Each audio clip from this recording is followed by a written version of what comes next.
Honestly, I don't know what to make of Florida going into 2025. On one hand, they still have one of the toughest schedules in college football. But on the other hand, Billy Napier is back. DJ Lagway is back. The buy-in from the locker room carried them to wins over LSU and Ole Miss to close out 2024. And they got a bowl win over the American Conference runner-up Tulane in the Gasparilla Bowl. So expectations are a little bit different down in Gainesville going into a prove-it season. So what should we expect from the Gators?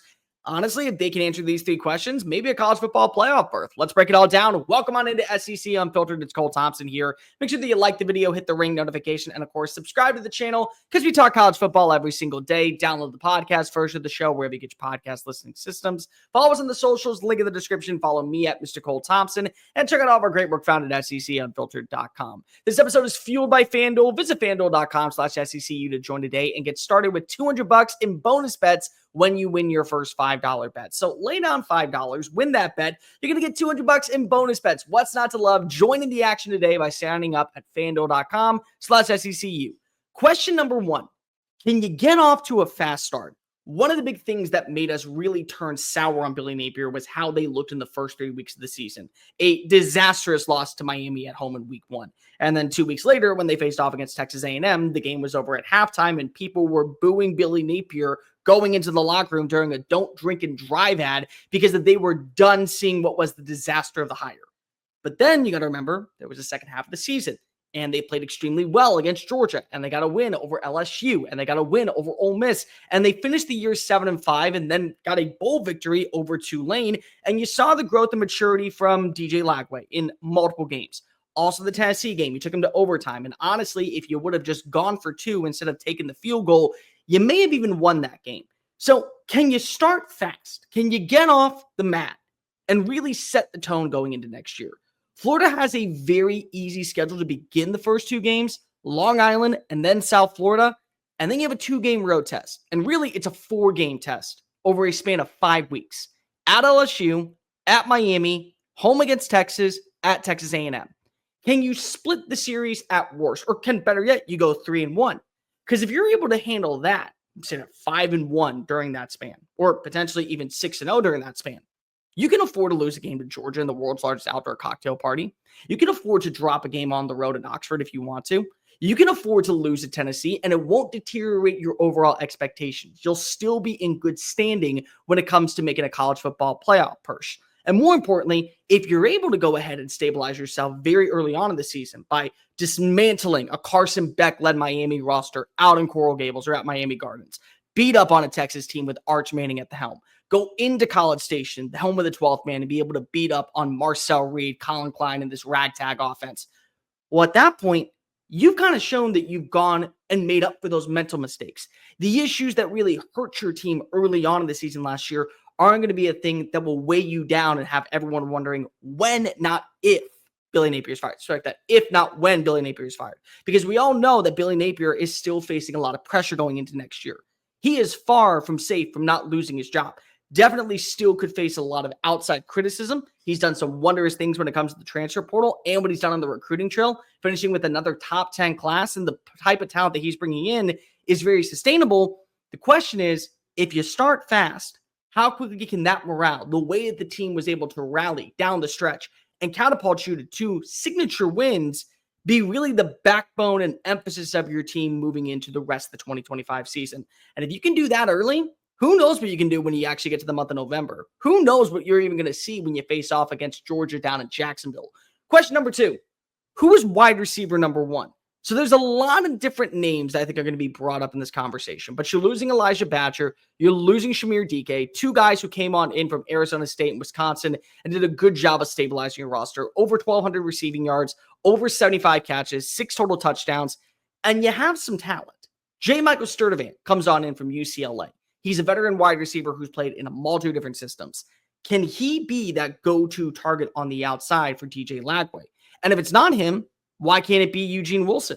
Coming off of an injury, the hip surgery this past offseason, definitely going to be something that you want to monitor, but there's a lot to like about him. Remember, going into the year, many of us thought that he was going to be the big SEC breakout player.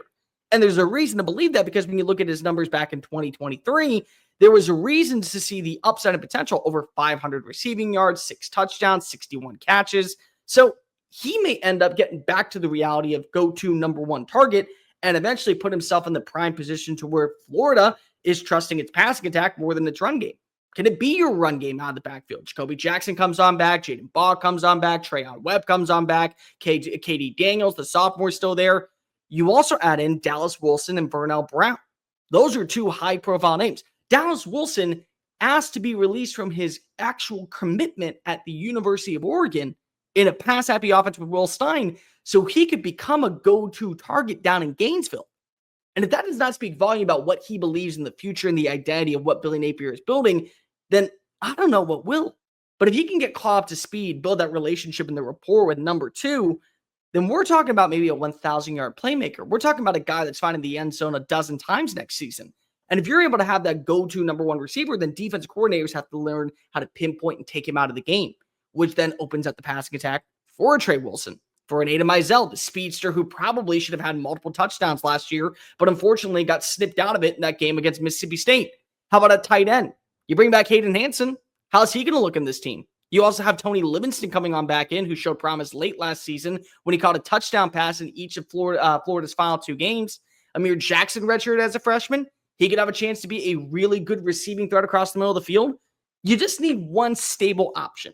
Because when you look at this passing attack with DJ Lagway, building that rapport with the go-to weapon, somebody that you can trust when asked to play in man coverage on a third down conversion that you have to have, is honestly the difference between teams being good enough to go on a run to the postseason and teams that are actually good enough to make the postseason. I believe Florida has talent. I believe Florida has ample talent across the board when it comes to the wide receiver room. And a lot of guys that we're not talking enough about in the primetime light because they haven't been able to strut their stuff, whether it's because of inconsistent offensive execution, whether it's because of inadequate quarterback play. But Florida has dudes. They have studs. They have difference makers on the outside and in the slot that could absolutely terrorize the SEC next year and do so against quality competition like Texas A&M, like Ole Miss, like LSU, like Miami, like Texas, teams that we're talking about being in that same contention category to make the college football playoff. Can you find yourself a legit number one receiver throughout spring practice to when week one rolls around and Rhode Island comes to town, you're setting the tone in the SEC moving forward. Super Bowl 59, one game, two teams, endless possibilities. And there's no better way to make every play more exciting than with FanDuel Sportsbook. Whether you're predicting the first touchdown, who will take home the MVP trophy, or the coin toss, FanDuel makes it easy to place your bets and feel the thrill of every moment. With live betting all game long, you can jump into the action, adjust your bets, and ride the wave of excitement from kickoff to the final whistle.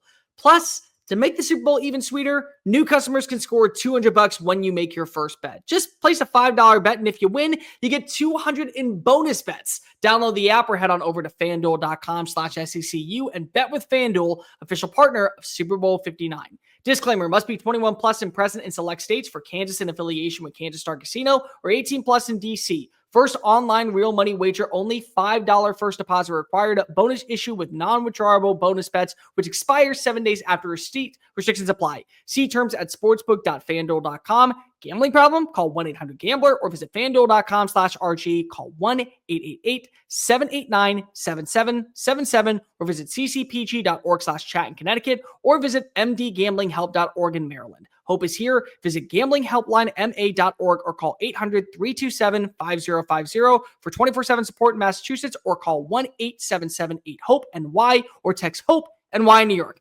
Okay, back to the show. Question number 3, can your defense get better?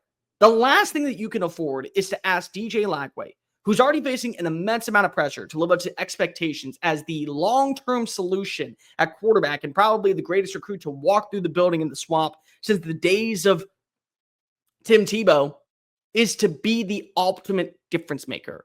The defense last year for Florida was hit and miss, 42nd in scoring, 68th in rushing yards, 75th in total yards allowed, 83rd in passing yards allowed, 82nd in third down conversions.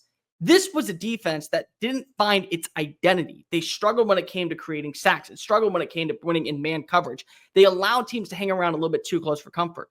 And I'm not saying that the defense has to be the elite team. They have to be number one in every single category the way Texas was last year.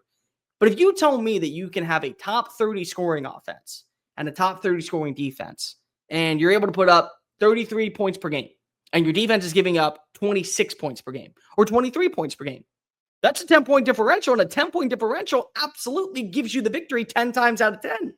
If you're able to win on third down 62% of the time, and your defense is holding opponents to a success rate of 41% of the time, well, then your offense is doing better than your defense. I mean, your defense is doing better than your offense when it comes to conversions, and your offense is going to get the ball back more often than not to be able to punch it on in, win the time of possession, go punch it in for a few 6 points, and then put yourself in a prime position to get a victory.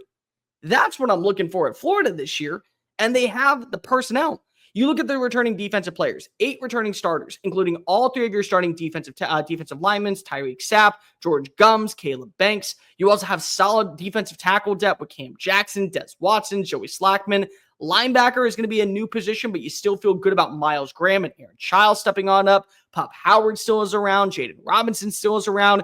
Your secondary has 4 starters returning. Jordan Castell, Bryce Thornton, Devin Moore, Sharif Denson. You have Aaron Gates, who showed promise down the stretch, especially in that game against Ole Miss. Especially before going down in that game against Ole Miss. And Kermani McClain can live up to expectations. Had that big interception return for a touchdown. So what if everything that we saw last season, everything that we know about this team, moving into Ron Roberts' situation, getting from what you had last year, just takes another step in the right direction. The way the offense did, especially down the stretch. And now you're balanced. Now you're cohesive. And now everyone is speaking the same dialect. Hey, we need a quick 3 and out. No problem, boss. We got you covered. Hey, offense, we need you to go ahead and stall the drive just a little bit longer. We got to catch our breath. We have to put ourselves in the right mindset for us to create another turnover for you. No problem whatsoever. We're going to run it with Jaden Baum. We're going to pass it to J. Michael Sturdivant. We're going to find an open receiver in the middle of the red zone. We're going to continue to push the ball down the field, give our defense a chance to breathe, and put ourselves in the right position to execute. That's Florida. If they can do those 3 things, start off fast, find a stable number 1 receiver for DJ Lagway, and more importantly, just improve defensively. Put themselves in a better position to where they're not allowing explosive plays every single drive, where they're winning on third down, where they're executing inside the red zone, and they're keeping opponents to 3 points per drive. That's a recipe that you can believe in Billy Napier moving forward. I thought it was way too soon to pass on what Billy could be. He was adding in the right pieces. He was building the right culture and the right identity. And you saw that, especially down the stretch when the team refused to give up, especially with this team that thought, we know that we're talented enough, time to show it and execute against LSU, against Tulane, against Ole Miss, knocking them out of the college football playoff when many people wanted Lane Kiffin to go leave Oxford and come to the Swamp. That guy. You have everything in store. Now the only question is, can those 3 questions be answered in the right time? When week 1 rolls around, when we talk about what Florida can be, it's not a matter of if, it's a matter of when they finally hit that stride. But let me know in the comment section down below, what do you think of Florida's chances of actually living up to expectations in 2025? What are your realistic expectations for Florida next year? Like, review, hit subscribe. Make sure you're following us on all the social channels, TikTok, Facebook, Instagram, Twitter at SEC Unfiltered. Follow me at Mr. Cole Thompson and check out all of our great work found at SECUnfiltered.com. Until next time, folks, I am Cole Thompson. Gator Nation, QB1 is coming to a stadium near you, and maybe you're going to the college football playoff in the process. Peace.